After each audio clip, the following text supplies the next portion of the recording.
Doc, nawawala na po ako ng loob sa aking paglo-low carb fasting kasi hindi na gumagalaw yung aking timbang. Hanggang dito na lang po siya. Pero Doc, overall, okay naman na po ang pakiramdam ko, nag-improve na. Ito, common comment po ito ng mga community members natin. Pag-usapan natin dito, let's talk all about the importance of focusing on non-scale victories, NSVS, versus yung timbang lamang po.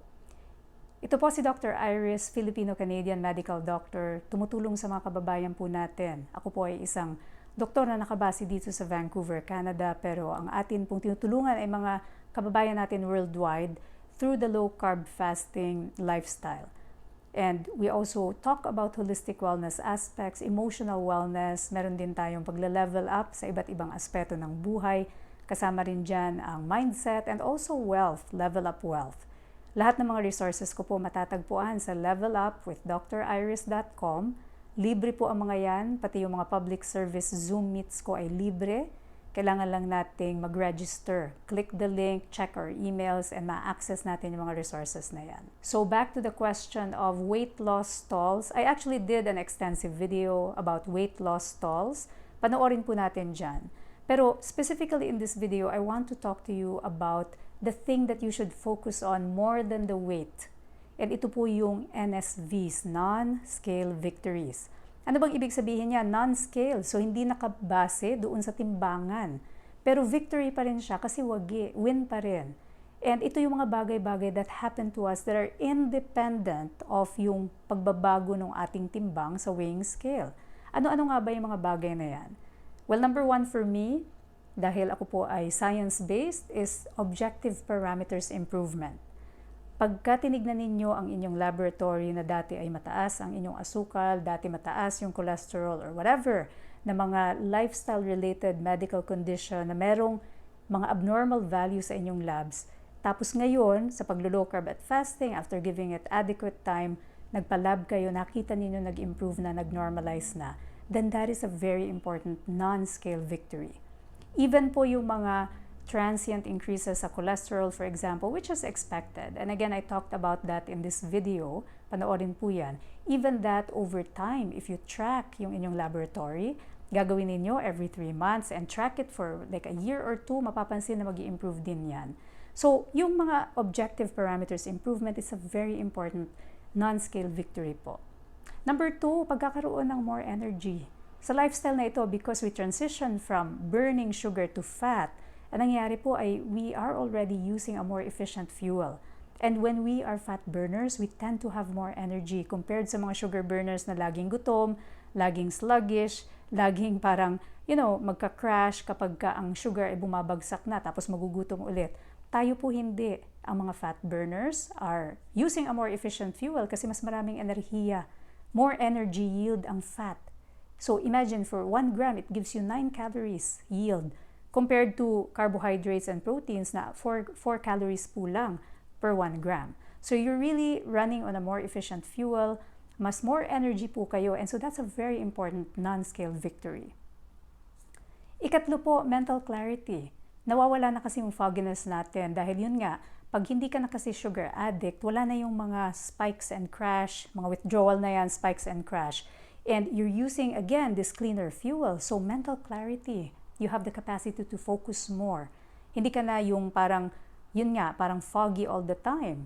Right? So, this is a very important, again, non-scale victory, and it affects our performance sa trabaho, sa school, even in our, day-to-day functioning. So, napakahalagang win po ito para sa atin. The next one, ika-4, wala na yung mga sakit-sakit. Dati-rate, from the inflammation that sugar brings. Karamihan sa atin, merong mga sakit-sakit sa kasukasuan, sa kung saan-saan, masasakit yung mga kalamnan. Although we have this initial phase sa ating induction, sa pagtatransition natin sa fat burning, kung saan meron tayong tinatawag na keto flu na may experience, pero ito ay transient lamang, pansamantala. After ng initial hump na yan, tayo ay magkakaroon na ng less inflammation load sa katawan. So in that way, mawawala po yung mga sakit-sakit na yan. And so that's a very important, again, non-scale victory. Next, non-scale victory ay yung fit po ng ating clothes mas maganda na. Dahil tayo ay, when you are a fat burner, nag-iiba yung metabolism mo. the way that your body is accessing yung mga fat stores na yan sa inyo pong mga extremities, sa inyong mga balakang, sa inyong tiyan. So you have better fitting clothes dahil po unti-unti natutunaw yung mga fat pockets na yan. And so mapapansin niyo nung high carb pa kayo, iba yung inyong katawan, iba yung fit ng clothes ninyo. Ngayon po ay mas maganda na siya. You become leaner with this lifestyle. So again, very important non-scale victory yan, independent of yung nakikita sa timbangan. Next one, mas magandang tulog. After the initial adjustment kung saan merong temporary insomnia, ang nangyayari po sa karamihan ng mga low carbers ay over the long term, mas maayos na po ang tulog. Siyempre kung sugar burner ka, ang tendency lagi kang gutom, even up to late in the night, just before you go to sleep, kakain ka pa. As a fat burner, hindi ka na ganun kadalas magutom. So you don't really need to eat too close to the bedtime. And so in that way, that impacts your metabolism in a positive way. Kapag kasi you eat too close to the bedtime, that will impact your metabolism. Mahirapan ka talagang makatulog niyan. But with this lifestyle, sleep becomes so much easier po after nga nung initial adjustment na yan. So many people find improvement in their insomnia sa lifestyle na ito. Better sleep. Next, non-scale victory, clearer skin, tighter skin, lalo na yung mga nagfa-fasting, extended fasting.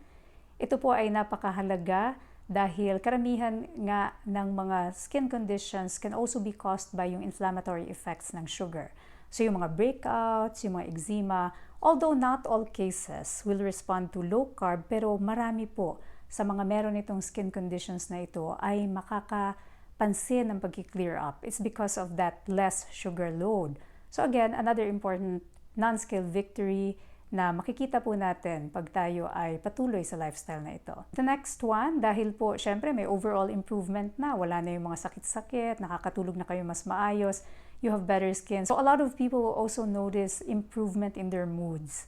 Marami po tayong mga community members who used to struggle with mood disorders, depression, anxiety.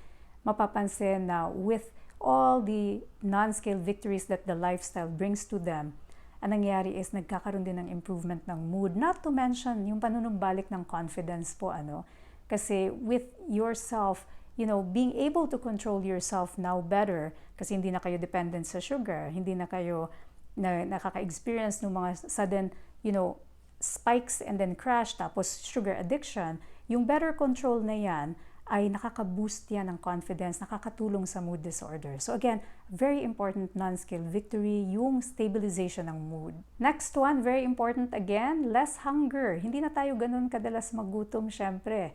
Katulad nga na nabanggit ko kanina, dahil more efficient fuel ito, wala na yung dependence sa always na pagkain para lang to make ourselves, feel full, to make ourselves feel better.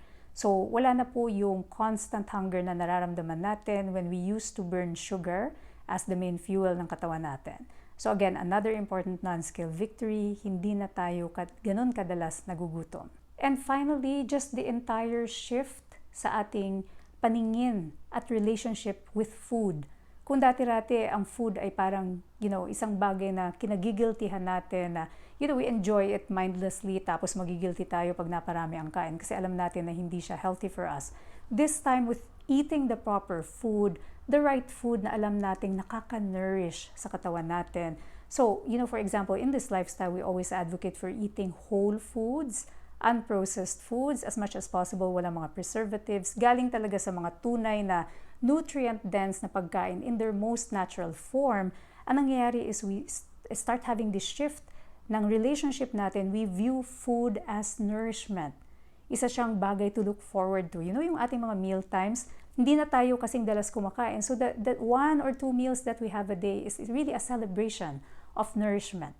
So that's another important non-scale victory na hindi natin masusukat doon sa timbangan pero nangyayari sa atin. And life becomes more joyful when you can actually experience and see eating as a way to contribute to your wellness, to your nourishment, rather than isang chore lang na kailangan mong gawin para meron kang energy. And lalo pa, nagbibigay sa'yo ng guilt kasi alam mo na mga kinakain mo ay hindi nakakabuti para sa'yo.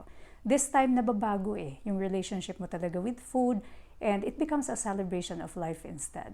So yan po yung mga importanteng non-scale victories that I think we should focus more on rather than yun pong ating makikita dyan sa timbangan, sa scale, na many of the times naman ay hindi talaga ganun ka-reliable because we also tend to have a shift in yung body composition natin. As we burn fat, we gain more muscles, lalo na pag tayo nag-workout. And syempre, mas mabigat ang muscle kesa sa fat. And so, yung iba sa atin makakapansin na minsan pa tumataas yung timbang. And kung hindi mo naiintindihan itong concept ng non-scale victories, then you will feel frustrated, mafe-feel discouraged ka to continue with the lifestyle without even considering all the many benefits that this lifestyle has given you, has brought to your life. So, focus on the non-scale victories po. Kung kailangan ng extra gabay, join our various communities. Free resources, levelupwithdriris.com. Nandun lahat ng mga free trainings, pipili na lang kayo. Level up sa lahat ng aspeto ng buhay, health, wealth, mental health, mindset, emotional health. Lahat po yan nandyan. I am always wishing you holistic wellness. Stay healthy and stay low carb.